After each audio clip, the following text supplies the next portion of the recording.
മത്സരിക്കും. മമതാ ബാനർജി വരും, അവരുടെ മന്ത്രിമാർ വരും, അവരുടെ MP-മാർ വരും.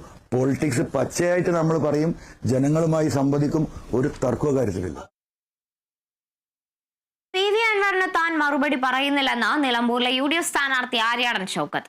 എതിർ സ്ഥാനാർത്ഥിയെ തോൽപ്പിക്കാൻ ആരെയും ചേർത്ത് നിർത്തും. PV അൻവർ UDF നേതൃത്വവുമായാണ് ചർച്ച നടത്തുന്നത്. അതിൽ നേതൃത്വം തന്നെ തീരുമാനം കൈക്കൊള്ളും. നിലമ്പൂരിലെ ജനകീയ പ്രശ്നങ്ങളാണ് തനിക്ക് പ്രധാനം. നിലമ്പൂരിൽ UDF വലിയ വിജയം നേടുമെന്നും ആര്യാടൻ ഷൗക്കത്ത് പ്രത്യാശ പ്രകടിപ്പിച്ചു.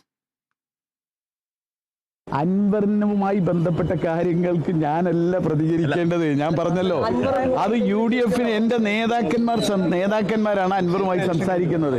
അത്തരം കാര്യങ്ങളൊക്കെ അവരുമായിട്ടാണ് ചർച്ച ചെയ്യുന്നത്. ഞാനുമായിട്ടല്ല PV അൻവർ ചർച്ച ചെയ്യുന്നത്.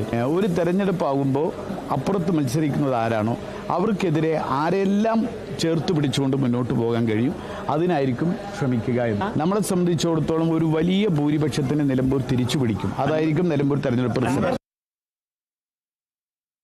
PV അൻവറിന്റെ വിഷയത്തിൽ ശുഭകരമായ തീരുമാനമുണ്ടാകുമെന്നും പ്രശ്നം പരിഹരിക്കാനാകുമെന്നും കോൺഗ്രസ് നേതാവ് രമേശ് ചെന്നിത്തല. ഇടതുപക്ഷ